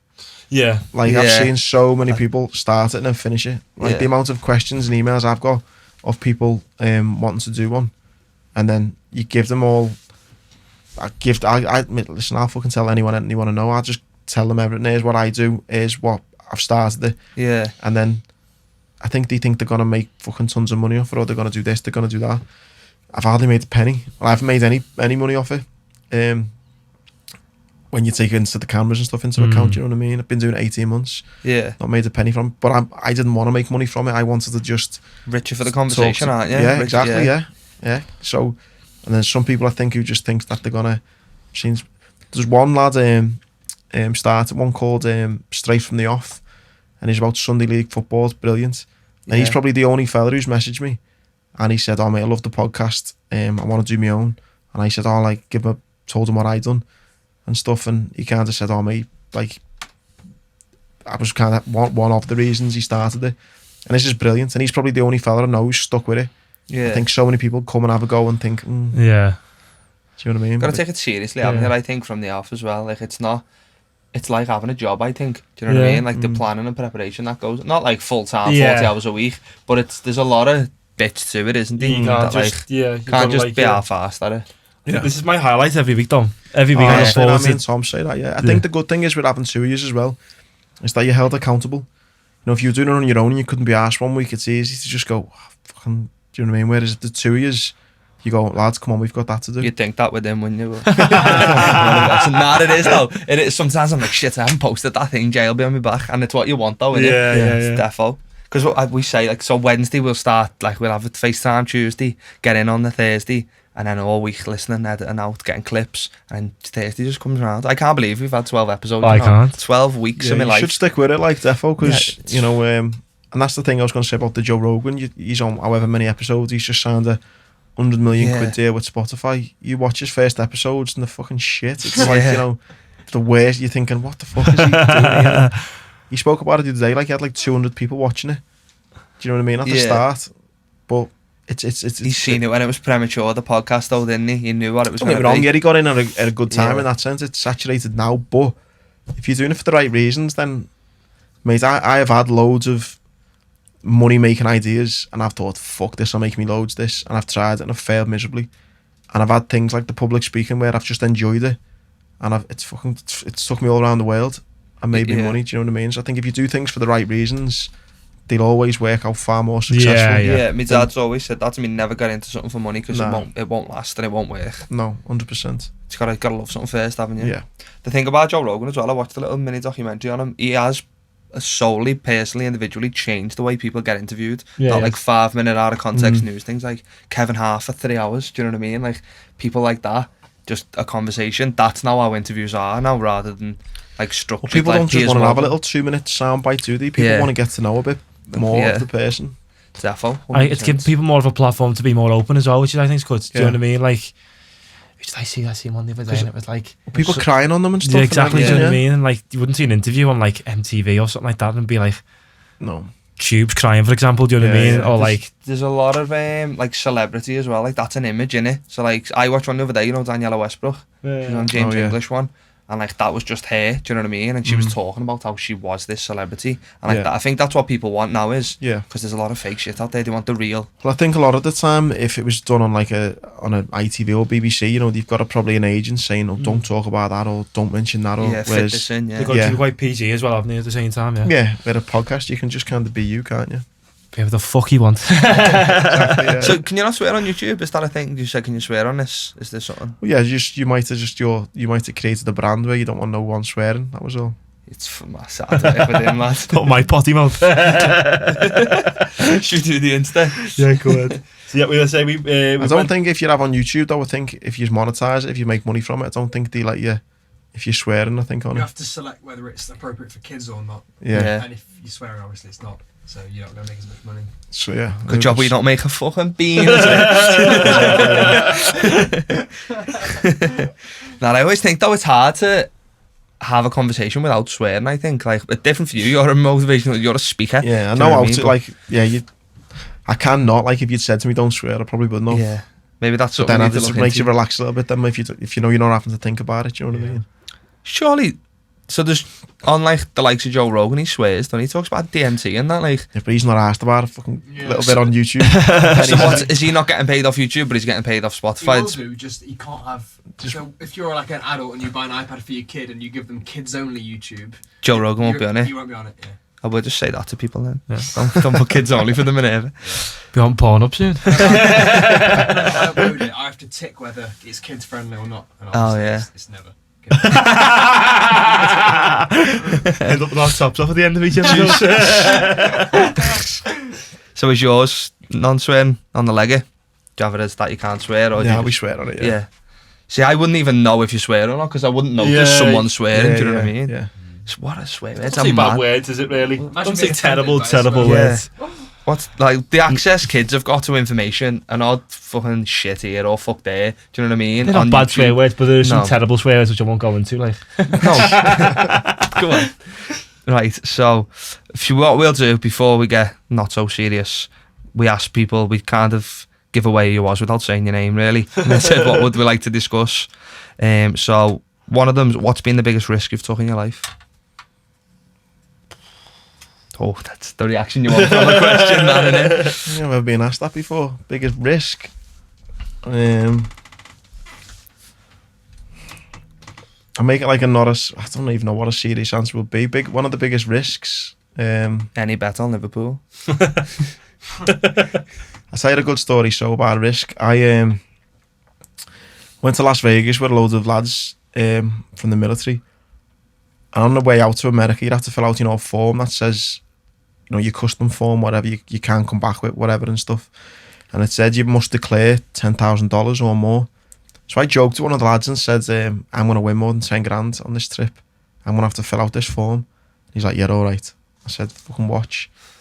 And then goes to Vegas, stayed at the Bellagio, have a scream, just fucking out every night partying, doing all the bits that you do in Vegas and stuff, had a good time.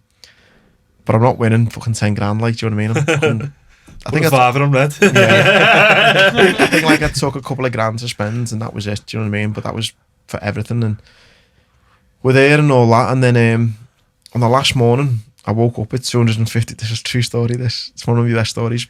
Woke up with $250 and In cash or chips? in cash. In cash, yeah. Yeah, so we've been gambling and then clubbing and then Yeah. you'd win a bit, you go clubbing and all that. So been up and down and all. Anyway, I had $250 left. And I went down to the like 10 in the morning. We had to check out and all that. So I went and checked my bag out, left it in the lobby, and then I went back at this $250. And I thought I took 2 grand to spend for the week. I thought I'm just gonna spend it. So I put 250 on red, and it come in $500. I was like, fuck, get in. Put 500 on red, it come in 1,000. But this is like 10:30 in the morning, the Bellagio. So like, people are like starting to go, fucking hell, what's going on there? And then a few of the military lads are there. And then I put 1,000 on where they come in 2,000. I put 2,000 on where they come in 4,000. Stuck with red the whole way, Yeah. At this point, they're like, mate, fucking hell, you got 4 grand, just fucking walk away. I was like, nah, it's 10 or nothing. They're like, mate, that's another holiday, just take. I said, nah, so I put 4 grand on red. It come in 8 grand. Now I've got 8 grand in front of me. They're like, mate, just walk away. I kept 5 back and I put 3 on red and black came in. And then they're all going, oh, mate, you see how easy it is to lose? Just come on, let's just walk. I said, nah, it's 10 or nothing. I just put the 5 on red. And it come in red. Yeah. Oh, shit. Got 10 grand. Went and cashed the 10 grand in. And they just gave me 10 grand in hundreds. And I sat on the flight home with in like a pair of grey trackies with fucking 10 grand in my pocket. And you know, some of the lads, it's that thing, isn't it, where, because it wasn't like I didn't know all these lads really well. It was like it was a mad story. Steve Collins, the boxer, I just took a load of injured lads to Vegas. It was like a free trip. So I didn't know these lads mega well. They weren't like me dead good mates. And you know the way I'm a bit of a gobshite anyway, quite cocky, and then you know the way some people kind of want you to half fail, you know, when they're like, oh, I can't wait for him to not. Yeah. So you know, when I'm just sitting there with 10 grand, you're just looking around at some people thinking, Have the scotch again, please. Yeah. It's so funny. First class. Yeah, so that was, That's a serious risk. That was I'd be gone at the 5 ton me, lad. I would have been gone at the 250. Yeah. That's it, bad. What's another one someone asked? Would you still be in the Marines if you never had your accidents, your incidents? I think so, yeah. I would have liked to have, I've got a few friends who went down the Special Forces route. I would have liked to have given that a bash to see if I had what it takes to go down like the SAS or the SBS route. And so whether I would have been in the Marines or went further, in I the don't know. forces or something, yeah. Definitely, yeah. Who's the most one of the most famous people you've met?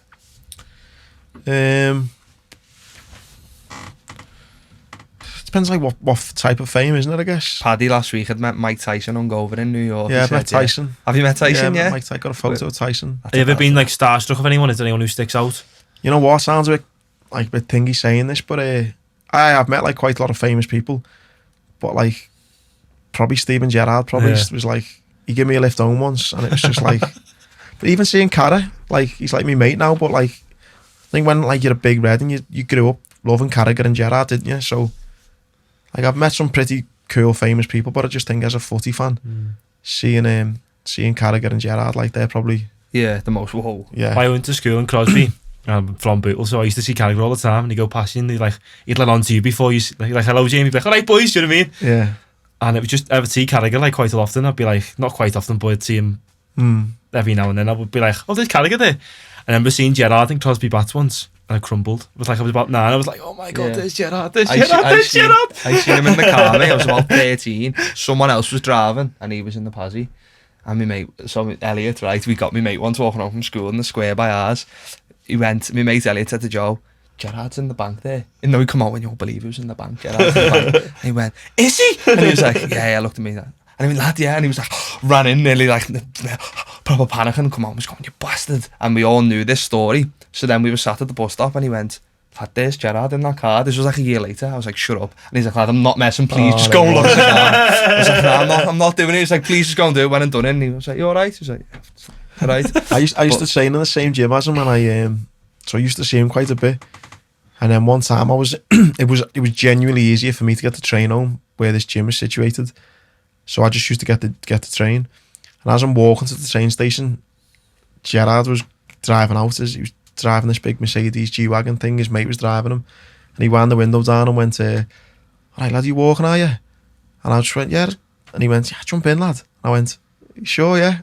I was like, fucking got a lift. I was like, I'm not turning down a lift. Kick yourself, wouldn't you? Just being nice. But it was on New Year's Eve, and you know, like, I'm not on Facebook now, but when I used to be on Facebook and you log on, everyone's like, Happy New Year, everyone. I was like, fuck New Year. Gerrard's just dropped me off at my fucking house. That was like my New Year's Eve thing, just so buzzing that Gerrard had dropped me off at my house. That's a belt of that. Yeah, they're probably the two ones I've got a bit starstruck over. Boss. Is that all the questions? Yeah, it was, yeah. Oh, your travels. Someone asked about your travels, said New Zealand sounded boss. But if you got in the pipeline, but you can't, can you? You can't be planning any. You can a bit. I'd say Colombia was probably one of the best places I've been to. Yeah, Colombia is amazing. I'd tell anyone to go to Colombia. I've heard that before. Did you like, were you Did you go all the way around? Did you like? When about 3 or 4, yeah, I went to Medellin, Cartagena, is it Botafogo, I think it is, or Bogota, or one's in Brazil and one's in Colombia. They sound similar. And somewhere else, but yeah, it's amazing. Medellin especially. But then that was my favourite place, Colombia.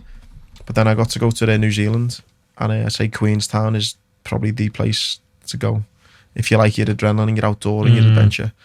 It's brilliant. Yeah, Curtis says I've got one of my best mates from school. He's from New Zealand, was born there, and then moved back over. And he always says I'm retiring there. Like the life in New Zealand is like compared to over here. It's unbelievable. Getting up out on your bike, doing all sorts. You could go there for 6 weeks and do some. You need a lot of money, but you could do something every single day, different, from horse riding to kayaking to bungee jumping to jumping out of planes to mountain walking to. Oh, it's living that, everything there. I know a girl and used to work with her, and she went travelling with a fella before lockdown, and then lockdown happened and they were like, they couldn't get home and they were stuck there. So they went, let's make the best of the situation. They got a cabin in the middle of nowhere, had like deer and everything there. They had chickens, everything, a proper farm, yeah. And it was just them remotely by themselves with this camper van in this car. Oh my god, it looked the pictures they've got. I'll show you after this. Yeah. The pictures are unbelievable. You probably fucking hate each other now, though. Yeah. Not together anymore. Right, and then another thing we asked the Insta was guilty pleasures. So what's yours? You know, I put it probably what used to be One Direction. I used to sit there and be like, the shit One Direction, aren't you? And find myself in the car like everyone. See, I've always said Justin Bieber's a belter. Even in school I was like, he's bossing. People were like, oh shit to him, like he's not though. Do you know what I mean? I've always said it. But did you pretend you didn't like them? You didn't. Then like in the end I was like, you know what, I don't care. One Direction are heavy. They are the belter.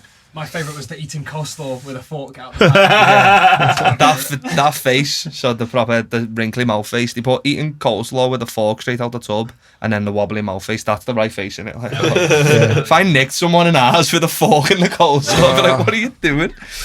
Guilty. Real Housewives of Cheshire. Don't like that. No, I can't be watching nothing like that.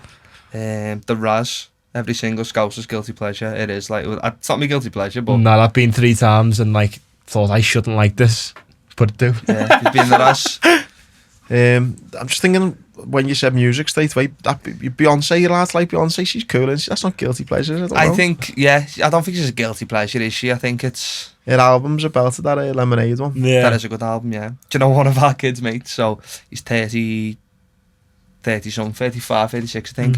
Bald head, beard. He's a dad, 2 kids. He loves the Saturdays. He's got 3, he had 3 dogs, so he breeds them. One of them, like he kept a kid of each one, called Frankie, Molly and Una. But he's a fella, like he's a Scouse fella, and he loves the Saturdays. But it's not his guilty pleasure because his dogs are named after them. So that in comparison to like and Beyonce, do you know what I mean? Yeah. My bird has got me hooked on RuPaul. You've seen that? The drag thing, yeah. It's good. Do you know what it is? It is good, lad. It is defo. It is good. I've never seen it, mate. It's all my sisters always watch. One sister, when I go round, she always watches that Keeping Up with the Kardashians, and I hate it. Yeah. But you know, you sit there, you're in for 20 minutes, and I'm like, I fucking hate this, but I'm just like watching it. That's all they get. That's probably. I fucking hate them all. I hate them all. I do. But I'm like, spend 20 minutes moaning about it, but I'm like, this is fucking shit, this. Yeah. But so is she with him? I'm like, this is being on, they're not even together anymore. I've seen on Instagram she's got a new fella. Watching Come Down With Me, that's not a guilty pleasure, that is it? That's funny, that, I think. That is so funny. The picture you put was quite funny. You're onto that meme. That commentator's Have you never seen that? Where he's like, think so. Take the money, Jane. You've ruined my night. I leave my property. What a sad little life, Jane. Get some lessons in grace and decorum. This is a new one, I've been seeing this load. Well, not seeing it, but like, but seeing people speak about it on Instagram, and a few people have had the conversation. That's Selling Sunset. Have you seen that? I have. I've not watched it, but I've seen it. It's terrible. It's terribly good. One of my mates. It's terrible, but at the same time, you're like, people watch the whole series in one. We're watching the next one. They're trying to sell it in that one where Epstein used to live, aren't they? That's where it is, isn't it? No, this one's in California. This on like, was it Sunset Strip? What's it called? Sunset Boulevard, whatever it's called. And it like, is it all based there? I thought. Oh yeah, it's all like all the Isn't the one where, did you watch that Epstein program on Netflix? Yeah. Where was that? Where did he used to live though? He lived in New York somewhere. He had a townhouse in New York given to him. He lived on an island, didn't he? Yeah, that island. I'm sure that's Selling Sunset, isn't it? Based there. So look. No, I'm pretty. Well, I've It's called seen. like the, It might be, I've only seen series 1. I haven't started series 2 yet. Well, there you go. Like the series 2. It It's might called, be. There's something like the. Oh, so are you watching the Selling Sunset, lad? Yeah. I've seen episodes, but like I'm not going on my own I've time. seen On my own episodes. time, like He knows the different sellers and everything. Yeah, he does. To be fair, they're all female. There's Yeah. about 6 of them, 7 of them, and it's just literally just proper One of my big mates, mentality. do you one know of what I my mean? mates said to me, it's like Towie for real estate, and Yeah, he said it it's is, fake and it's shit. And he said, "You're not having me believe that that's real." But like they He said sell it's ours, he said it's acting. Yeah, it is. They sell ours for like 4 million, and they get mad commission over there, don't they? Like 50% commission. Do you know what I mean? So they get like 2 million for selling the house. I'm gonna have to watch an episode of that tonight. Is that everything? By the way, because I remember there's 2 that I don't think we put on the Yeah. thing. Do you know what? Do you know what is good? That's on Netflix. Have you ever seen? Do you know Penn and Teller? Penn and Teller Fool Us. Did you ever watch it? No. So like magicians come on to their show in Vegas. Jonathan Ross is hosting it, and they have to fool Oh, them. right, yeah. And like I've only seen one of them fool them because they guess how they know how every Yeah. trick's done. Yeah. But it's so like I had to put another I one on. remember seeing one. They were like, "How did you do that?" Yeah, the cool magicians. Yeah. It's the Virgin Islands, by the way. Yeah. No, I know, but he's got somewhere else as well. He's got that. Is that where his proper nonsense pad was going on? Yeah. But his main residence was New York, I think, wasn't it? I'll have Yeah. to bloody text you later or something. He's got like something else. expensive real estate in New York or something like that. That house was gifted to him as well. You know? Let's not get into that. That one you had the Dean on the other week. That's yeah, fucking heavy, that. Yeah, 40 Got a bit minutes of was shit all over about. Did you? Yeah. No, not a bit of shit, like, as in... Conspiracy theories, right? They just instantly divide people straight Yeah. away. I love it. Just some people were like, you shouldn't give him a platform. It's dangerous to give him a platform. It's mad, That's isn't what it? some people thought. But then some people will watch that and be like, "Whoa, never Yeah. thought Glad of it he's like got a that," do you know what I platform. mean? Yeah. Glad he's got the platform. So Everyone should have a platform, shouldn't they? Every single ABBA tune, not even guilty. Not every single ABBA tune, but a bit of voulez-vous. pleasures, they're not. Nah, it's some Nah, bad yeah. there. Like, Abba's isn't just it? boss. Gimme, lad, yeah. Yeah. Got nothing to be guilty for, Ryan, mate. Prinnies. We won't even go into that. There was a question that I didn't put up. It's here. So this is a very good question. If there was to be a movie on your life, which could be very well in the pipeline, who would you want to play the lead role of Andy Grant? Tom Hardy. It's got to be, hasn't it? Yeah. He's a I've good had, actor. I've had him do a voiceover for me. Oh yeah, The I've seen. documentary, Didn't he wasn't do it, it for the documentary? Yeah. And I'd have Stephen Graham playing me dad, because I think they look alike anyway. No, I was lucky enough, I got to climb a mountain in Argentina, and I shared a tent with a lad who was in the SAS, and then set up his own security firm, and he was a bodyguard for Tom Hardy. And when we done this documentary for ITV, my mate said to me, he said, we need a voiceover. He's like, come on, who do you know? He said, you know loads of weird random people. They're like, who do you think, who's the most famous voice you know? And I was thinking, fucking... So the actor who plays Superman, his brother's in the Marines. I was thinking I could get fucking Superman maybe. Is that Henry Cavill? Is it? Yeah, Henry Cavill, yeah, his brother. I was thinking maybe him, I could try and reach out to that. And then I thought, fuck it, me mate was kind of bodyguard for Tom. I thought I'll try that. So I texted me mate and said, right mate, I hate asking for favours, but do you reckon you could get Tom to read this out? And he went, mate, I'll ask him. And then about 2 weeks later, didn't hear nothing. I was at Cheltenham races, I'm sitting there, and just got an audio come through, but like, you know, it was like a music file thing, and I was like, pressed it, and it was fucking Tom Hardy doing the voiceover for me. That's sick. So I'd try and get him.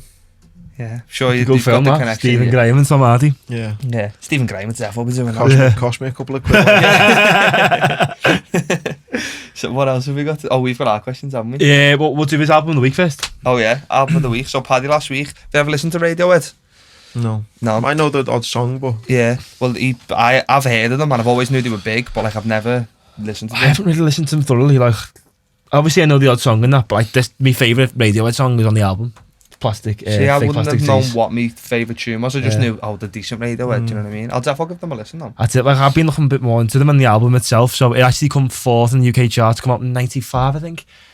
And the last song on it, I need to find what it's called. Bear with me. It's called Street Spirit. Pretends every week it doesn't have Nah. no. So Street Spirit. It's called. I mean, Oh, mate, yeah, was- that's mate the was telling me tune about this now. before. It's the last song on the album, and they said they struggled to play it live on stage because they had a bit of reflection about it, and basically they found out the song was about staring the devil in the face and not knowing that you can't win. So they won't And play they it said live. and they said like they won't play it live at all. But the lead singer, Tom York, he's had like, they done that album and they done another one called OK Computer after it. And he had a bit of a I've heard breakdown. of that album. He had a breakdown after it and he couldn't write, he forgot how to write music for 4 years. There's loads of 4 spooky shit like years. that. Like, if you heard about like the Exorcist and now on film sets when shit starts happening and that, there's loads of weird stuff like that in there when people won't like get into the devil and that. One of the funniest things I've seen about it, because I always have a little search up about it, and it said like Tom York was like, the time 95 had come out, Oasis were out, there was like very Britpop-y, like it was the Verve and all that. So like this was sort of like the start of post Britpop. So apparently like a few years after, he heard Coldplay Yellow, Tom York, and was getting like interviewed, and he went, oh, what have I done? But he did probably inspire, if you think about it, he did inspire loads. Like if you think like Travis, fucking Coldplay, Muse and that, it's like, it's quite, if you listen to that album, it's very like, go forward 10 years time, music was very similar to that time, so it sort of, it did spearhead a generation of music in a way. Post Britpop. Yeah, The post Britpop, noughties. yeah, and that's what they're good for. Are you a big music fan then? Not really, no. I listen to them, me. Don't even listen to that much music now with podcasts. Just like podcast on all the time now. Yeah, I have to strike a fine balance, me, like with Too much podcast. Yeah, I can listen to music all day, so I'll listen to music all day. Like, but I've listened to this album 4 times and I'll put something else on. And then I'm the worst though. Like podcasts. I'm the opposite. That I just stupidly like just beast an album and then until I hate it. Do you know what I mean? I'll have an album on 24/7, and then ingrain in your people are like, subconscious "Well, shit. you I try and do an fucking album a get yourself day. Yeah, Try, it's difficult. Like some days I'm like, what do I even Yeah, think put of now? an Do you know old what I mean? one, Yeah, yeah. it's like, so just go back on. spoiled for choice, aren't you? With Spotify, you go on, you're like, what do I want to listen to here? Like, that again. Your top albums, you're like, I'll just put that back on. Yeah, Go back to Parcels again or something. Yeah. Or the Abbey Road for the 100th time. yeah. But yeah, bringing on to, so best thing I can say, if you want to like, I can tell you a city and tell you as much about this album if you want, but you just listen to it. Because it's like, it's so I listen vast and different, and like, it's just, I might get a listen on my own. Yeah. they are crazy. They're I really listened good. to it on a bike ride, me, and it was like the sun was setting and I was like, wow. Every- Paddy said it's like something like a soundtrack to a film, didn't he? And then when I was on my bike ride, I was like, wow. It does. It is like madness. that. It's so different and vast. It's not like, it hasn't got like a, It hasn't got a sound or a genre. yeah, it has hasn't got like a, each song's not done in the same way. Each one's completely different and blows each other out the water in a way. But best advice is go listen to it. But your album of the week was, It was going to be Jamie's We Get By, but someone picked that, you said. So I went for J. Cole, Forest Hills, What an 2014. album, yeah. Why that album? You know what, the story with that is I ended up, I couldn't go at first. My mates went to see him in Manchester. Yeah. And it was on a couple of years ago. And I ended up going last minute. I didn't think I could go. I ended up going last minute. Unbelievable. And my mate was like, oh, I'd never even heard of him. And he said, oh, so I started listening to his album. And went there, and him live was just like a motivational talk or something. Yeah, like did it he come out in like, his prison suit and that when you went to see can't him? remember what he was wearing, you know. Can't remember what he was wearing, but I just know he was like speaking in between songs. Yeah. And he was and then ever since then I was like, wow, I've just had the album on, like just know all the words to every song type thing now. And some of them are like, you know, meaningful songs, not like you talk about like He's very conscious, like he's very quite powerful, aware. isn't it? Like Yeah. some of his lyrics. yeah, like even like the funny ones talking about like, you know, when he's in school, like trying to fucking bang a bird and all Yeah. that. Is it one Wet Wet Wet Dreams, Dreams, yeah. And then there's Saint-Tropez where he's talking about like getting to like this bigger, better place type thing. Yeah. And that, so just I think each song's like a belter on that album. I've listened to them. That's it. So Mr. Anti-hip hop, There yeah. we go. He doesn't not like hip hop, but he just wouldn't give it the time of day. Do you know what I mean? If you're on Spotify though, you've got the Forest Hills, but you've got the Forest Hills live, and it is one that he done For that tour, weren't it? Yeah, and it's like live in the concert. It's fucking, you hear the crowd going. That's the better one. Yeah. I seen him in Berlin, mate, in the maddest little venue ever. Like it was like, what was it the equivalent of? A bit like the O2, but you went in through the doors, and then there was the stage there, and they had like a thing above you. And I was thinking, he's well bigger than this, like because he was doing the MEN, do you know what I mean? And this was probably about 3,000, 4,000 people, I think. And like you're saying, he was coming out telling the story, and then in between, I was just like, this is the maddest. He's got a gig mad I've story, and he shows the video when he says when he started making money, he bought this big house with a recording studio in. So he used to have all his mates coming around and he'd record songs and stuff. And because it was like a white neighbourhood, Yeah. and then all these black people would come in to record music. Big cars and that, yeah. Big cars, all that. The neighbours were saying that he was dealing drugs, and the SWAT team come round, fucking raided his Yeah. house, and he's got all the YouTube. It's all on YouTube. Yeah, and he plays it behind him, doesn't he? So he's telling you this story, and I'm like, fuck, what's going on? What's happening next? And he's like, look at this fat motherfucker. Can't even kick the door, and look at him, and everyone's going, laughing at him. Oh, it's a belter. It is good. Like you'll love that album. Yeah, no, I'm looking forward to listening to it. To be fair, I've been waiting for someone to pick that album. You know. Yeah, it was a belter. Yeah. Really That good. album as well, he went platinum 2 or 3 times, and he had never featured anyone on it. Yeah, just all his own thing.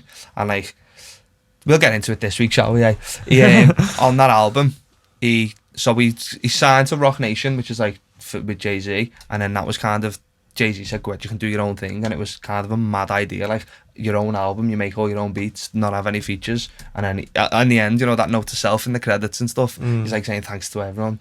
He's like, don't even know if this is going to work, but fuck it, we've done it. And then he smashed it, just blew it out the water.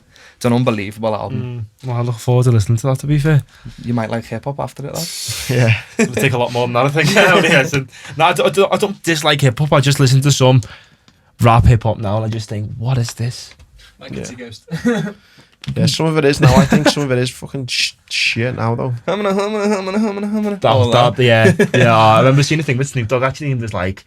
Half they got him on Just Eat, by the way. Have you seen Somebody say Just Eat. How much do they pay him for that? Oh, they I must have wanted to paid- know this, you know. I was trying to Google this, but... They've paid him in the millions for Well, that. probably, They've got yeah. to. There's no way he's just thought, I love Just Eat. I love the idea of that. I'd love to be on the advert. No way, lad. No way. We were speaking the other day on our podcast, and we were saying that I end up giving that Chris Maloney a bit of shit. Remember him, the one off X Factor? Doing it for me, Nan. Yeah. Well, no, he's got to see that then. he's got a thing where I just thought it was hilarious, and maybe he shouldn't have took the piss, but I like to take the piss, and I couldn't believe it. I thought it was a fucking joke at first. He's got on his Twitter, someone must have retweeted it or something. Anyway, you can pay 15 quid and he'll send you a message. And I just thought, who the fuck's he to charge people 15 quid? You know, like, and who's paying it? But so I clicked on it, and he gives you the little example, and he's in his car. He's not even like gone anywhere decent today. He's just in his car in like the Tesco's car parks, and he's going, I John, hope you have a boss birthday. Da, da, da, da. I was like, so I quote retweeted it and was like, who the fuck's paying him 15 quid to do this? Like, I took the piss. And then my dad paid 15 quid to get him to do one for me. But this is the best bit about it. But I think he must have knew I took the piss. Oh, yeah. And he went, oh no, I'm not doing it. Oh, yeah. And give him the 15 quid back. At least they got the dough back. But what made me think about that though was you can go on this website and you can get one off Snoop. 650 quid it is. Wow. Yeah. For him to do like a 30-second... Cameo, isn't it? It's called. Might as well get a Naked Martin. That naked. Who was it who was DJing a party and Naked Martin? Was it Harry? So it was Robbie's mate's birthday, and Harry was my other mate was DJing, and Naked Martin just turned up. Boss down. So how'd you Not clothed either. not Obviously. but the ones who were there did say like it was a bit surreal. Like on Twitter and videos, it's a bit funny, but when you're in the flesh, you're like, "Whoa, this is This is mad." a bit weird, What's yeah. he doing that for at a 30th birthday party? Oh. But you've got to make your money somewhere, haven't you? Yeah. No, listen, I'm not but I just thought, fucking hell, mate. Only because, like, I see the likes of, I've been asked to do, like, during lockdown for schools and stuff like that. People saying, can you just do a video for the kids and stuff? And imagine, gives a fiver, like, well, 50. Do you know what I mean? Yeah, it is mad. Come on. Understand tough times, but maybe I'm wrong for taking the piss. But 15 quid's a mad price as well, innit? Like 20 or a tenner, 15 quid. Imagine I told you I pay. Yeah, I got you this for your birthday. How much was that? And I went 15. What? Can't even spend the score on me. Chris Maloney, that. I was like, Is he still active in music and that? Do you know? Nah, he's just doing these 15 quid things every day. Nah, I don't the know. vlogger. So it makes his career. Yeah. imagine what you get me for your birthday or Chris Maloney doing your message. Or how much was that? 15 quid. That's what I'm. Couldn't you buy me a crate of ale instead? That's 15 quid. It's a crate of fucking Cronus, 20 quid in it. Exactly. That's mad. Yeah. It's funny that he said to your dad, no. He's bad. That's sick, that. But yeah. Felt a bit alash for about 5 minutes, and then I just thought it was funny. No, I'm standing my ground here. Yeah. If you're overpriced, you're overpriced. At the Yeah. end of the day. Yeah. That it poses the question: how much would you pay for a Chris Maloney video? See, I don't think it's how much you'd pay. I think there's people out there who love Chris You'd have to Maloney, pay me, probably. but I think Just to open the message. Yeah. I want a fiver to open this. how much, I don't know. I met See, him once your at dad the clearly Echo would- Awards, and he's nice enough fella. Yeah, That before or after? Before me, Yeah. my dad said a funny story though. He said my dad was standing there having a ciggy, and there was 2 women there, and one woman went, "Hiya Chris, can I have your photo?" And he went, "Yeah, love, come here." And then he went, and then she said to her mate, "Do you want one as well, love?" And she went, "No." So I got 15 quid. Sound like I'm proper hate on Chris Maloney. I've got nothing against him. I just thought it was funny how he was charging people 15 quid. that is. How much would you pay though? But the thing is, your dad was going to pay 15 quid for a joke. Do you know what I mean? Yeah, Like, that's it's what I worth a mean. joke. Yeah, fucking right it is, yeah. That's bossed. Because people do it all the time, don't they? For like shout outs off that Naked Martin. and Yeah, that, yeah, get yeah. the mates. There was that one, that woman who was that Chanel. She does them now, I Yeah. think. Have you seen? Does she, yeah? does Yeah, I do think them. so, yeah. I done a thing for the NHS there. I'd done this run. Who was it? It was for the people who were making masks, and anyway, got done a run. She was there. Was she? Like, yeah, it was like they had like the likes like All the famous Scousers then. yeah, like class me up like a Z list kind of fucking Pot noodle Scouser, fringe and all yeah. Chanel was there. Chanel was there, That's yeah. mad, that. Yeah. I text Jay actually because Cara was doing it. I texted him and I went, "Lad, fucking Chanel's here." He was like, "Oh lad, I can't wait to get a photo with her." I'd like Cara excited to get a photo with her. Do you know what? She made it big over lockdown here. She Do you know what else? She was on like GMTV and I know, wasn't she? it's mad, isn't it? Do you know what else has not made it big, but like my little sister's on TikTok and I haven't got a clue with it, but have you seen that bird? She's called like Panda Woman or something, and she's like, "Look at this food, it's only £5 and proper Oh, nice yeah. as well." Proper nice, proper food. Proper fresh. Yeah, I've seen that, yeah. She goes, like, people challenge her to do things like go into home bargain, and that's what your biggest bargain is, and she goes in the panda suit and does it and that. Mad, innit? But it's things like that with Chanel, you know, when we don't know whether we said it off air or not, but when you're thinking of our guests and stuff to get on the podcast, you think like, for example, at Chanel, like everyone will go, "Oh yeah, remember that Chanel?" But like, what would you talk about after Did you find her? after you Did get you over, find Chanel? after Yeah. you get over the Chanel where she come back and it's like, Yeah. It's like 15 minutes of fame, but everyone has it rapidly all the time, Yeah. don't they? Especially on Twitter. That's the amount of... Do you follow that No Context Scouse on Twitter? Yeah. Yeah. That's funny, Do you though. follow them? Yeah. I love it, mate. Yeah. But it's just all the old archives of Scouse videos. You know I my don't follow them, favourite but our ones? group chat, I'm just like, I see that No Context Scouse, I'm like, I'm going to Do you know what my click that. favourite one? Probably one of my favourite Scouse videos is you're onto like, it's like an older fella and they're playing golf. I think they played range, I recognise what it is. And they're having murder after it. oh and, yeah, And he's like, basically just them two arguing. And he's like, he's basically just shouting abuse at them one fella, and he's like, "Listen, Joe, you beat me every week. Oh, yeah. And I don't say a thing. I beat you 1 week and you kick off." I've seen that, And this yeah. lad was like, "If you were 15 years younger, I'd batter you now." And this fella's like, "Come on then." I'll send it to you later, Andy, later. Do you know what one I love? You reminded me of it before when you was talking about Vegas, the drunk Scouser in Vegas. oh you're yeah, on it, I saw that come up the other day. Yeah. It doesn't come about often, but when it does, I'm like, yeah, I'll watch that. He's going, "You aren't gonna jump on me when you turn me back." Don't want any trouble, officer. Yeah, just proper. The lad who's piss. smashing at the minute is animation fella. Oh, Yeah. On Instagram, he's nailing at the minute. He's Yeah. fucking hilarious. Him, Not half. Put Yeah. some time and effort into his videos, Oh, yeah. no, but it pays off. Yeah, doesn't it? it's so funny. Him. We were on holiday when I went away with Waho, and we met these lads from Manchester, and he was like, this was in January, and he was like, "Do you know what love lad from Liverpool?" He was like, "You're on that animation fella?" I was like, "Don't say anything, lad, but it's him." And he was like, "Is it yet?" And he was telling me, "Get on this," and they were like, "Is it?" And for all night they were like, "He's animated," and then in the end he asked him, and he was like, "No, I'm not." He was like, "Lad, I love what you're doing, that." He was like, "What are you on about?" He is funny, him. That one on the far, not the final, on the pier head, where he's like, and he had the busies out on his head, and Yeah. that was sick, that. So yeah, we've got 5 questions for you, Andy. Answer them however you wish. Do you want? I'll do one. Does many matter. Go ahead, let me look at 2 and 4. Yeah. I'll ask this. Alright, I'll do 1 for you. Go on. What's the best match / goal you've seen live? The best what? Best footy match / goal you've seen live? Doesn't have to be Liverpool, but Fucking it's Barca the 4-0. Yeah. yeah. Best goal. I need to stick Want on. to take him quickly? Suarez is on the half volley against Norwich. Oh. Yeah, some goal. That kind No, but of he weird scored- one he where it scored was 5 like or 4, Zatic like, that game, I think. Yeah. Yeah. Oh, it was amazing. That, to be fair. I reckon the best match I've been to was Liverpool City. Remember the 4-3? Yeah. Oh, it was lock on that ground, mate. I couldn't speak for about a week after it. So many in Liverpool last couple of years. Oh, there could is. have named about 5 different ones then, Yeah. depending on what day you caught me on. Next question is, what's the hardest challenge you've overcome? I think you answered this before, to be fair. Losing my mum. Probably, yeah. Yeah. What's number 3 there? Lad, your writing's atrocious. I know what the question is. You asked me. Oh yeah, the best motivational talk you've done, or the maddest one you've done.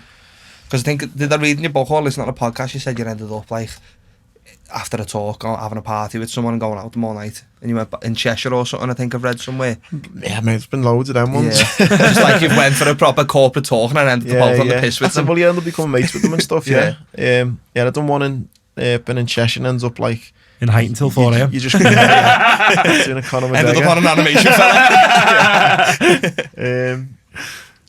Was that after the talk, was it? Yeah. Yeah, then ended up in Cheshire. It was great, and you're just getting bladdered at everyone thinking it was great, and then until a point at like 2 in the morning, I realised, fuck, I've got to get home to Liverpool, and I'm on my own, like fucking 60 quid taxi or whatever. Maddest one I've done, like mentioned before, was the maddest best one was Nike. Like they flew me to Shanghai. Yeah. Got there was a fella there with my name on. Got there, took me to the hotel, and he said, right, Andy, you're not speaking till tomorrow. You've got your own driver and your own tour guides. Just tell them where you want to go in the city. Wow. It's just like felt like fucking David Beckham or something. It was amazing. that was a cool one. Oh, that is sick. It was mad. Question number 4 is, I thought I have to ask you this. What is your favourite thing about Bootle? Jay's from Bootle as well. That's why he wanted to ask you. Favourite thing about Bootle? Sounds a bit cheesy, like, but I love the way it's not a thing about, but I guess it is. But like a Carragher, for example, like everyone knows Carragher's from Bootle. Do you know what I mean? I think he sets a good example of like, he's proud to be from Bootle. It's that thing. So I don't know what it is about it, but I think Carragher's set this kind of tone of never forgetting where you come from. Do you know what I mean? He gives a lot back to the area and stuff, and I don't know what it is, but just that feeling of being proud for it. I don't know the reason why, but people say to like, even not from Liverpool, where you're from, you're like Bootle, and they're like, oh, but it's rough there. I'm like, oh, really? No, it is. Don't get me wrong. Like, I think it is, mate, but you don't realise it because you're from there. Yeah. Do you know what I mean? People know Bootle who've never been. Exactly. That's mad. Like, what you bagging?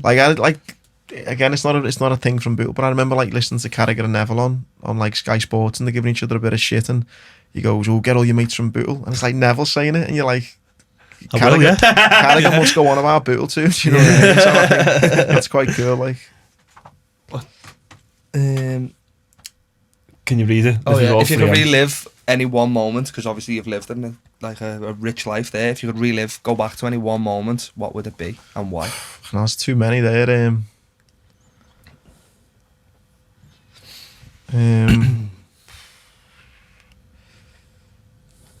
Just off the top of my head, quick. I had trials for Liverpool when I was about 12 or something, about 11 it might have been, and my mum, my dad, and my granddad were there, and played like really well. I think just to kind of relive that and take it all in again. Oh. You know, playing there in Liverpool's academy with the hope of trying to be there. Yeah. My mum's like there, and that. It's the big moment. That was life, it was a boss little night. Probably not one of the biggest moments, but yeah, like it'd be a nice moment memory. to relive. Yeah. Don't even know what mine would be. Couldn't think. That's a good question. Like, it's a hard question. Yeah. The first episode of this podcast. Why it was funny, wasn't it? It was good. Yeah. Watch it back, lads. You don't have to go back. That's why we record it for you. And the final thing we need to do, Andy, you can either get the book, open up, read us a dad joke, or if you've got any pearlers yourself. Being a dad. I said one before, and my dad was like, "That's a shit dad joke," but it's like, I need to try and word it right. It's a fella comes out of a pub, he's stumbling, he's bladdered, and he goes to he's finding his keys to try and get in his car. He's fucking bladdered, and a busy walks past and goes, "Excuse me, mate, I hope you're not looking to drive." And he says, "I'm fucking too pissed to fucking walk, aren't I?" That's a bit of a shit dad joke, I guess, isn't it? I like that one, mate. I like it, yeah. On jokes, it's not a dad joke in the sense because you wouldn't say your kids this, but for the dads. Yeah, it's for the dads, yeah, when the kids aren't there. I've done a thing once with Neil Ruddock, and one of the girls there, she's seen he's full of tattoos, and they went to him, she said, "Oh, Neil, have you got a few tattoos?" And he said, "Yeah, I've got loads," and all that. And she went like, "What's the maddest one you've got?" And he went, I've got a tattoo of my favourite football team tattooed on my cock. She went, fucking have you, yeah? He said, what football team is it? And he said, Borussia Mönchengladbach. I thought that was good. Oh, it's a good one, that. On that note, I think That's it, done. that's us both. Just drop it on a Neil Bruddock bombshell. But what have we learned today anyway? What we've learned is, Andy, you are an inspiration to, obviously, To many, yeah. to many the story you have, and to say one thing I'd recommend is for people, if you haven't, go on Amazon and buy the book and have a walk. It's available. Still available on Amazon, is it? Yeah. Still available on Amazon. Give that a go. But Follow the Lego podcast. Follow Yeah. Andy. follow Andy. Nice one, and boys. Thanks for having me on. No, it's been Always been a mate. pleasure. Thanks for coming coming on. We do really do appreciate it, and that's time. on. Yeah.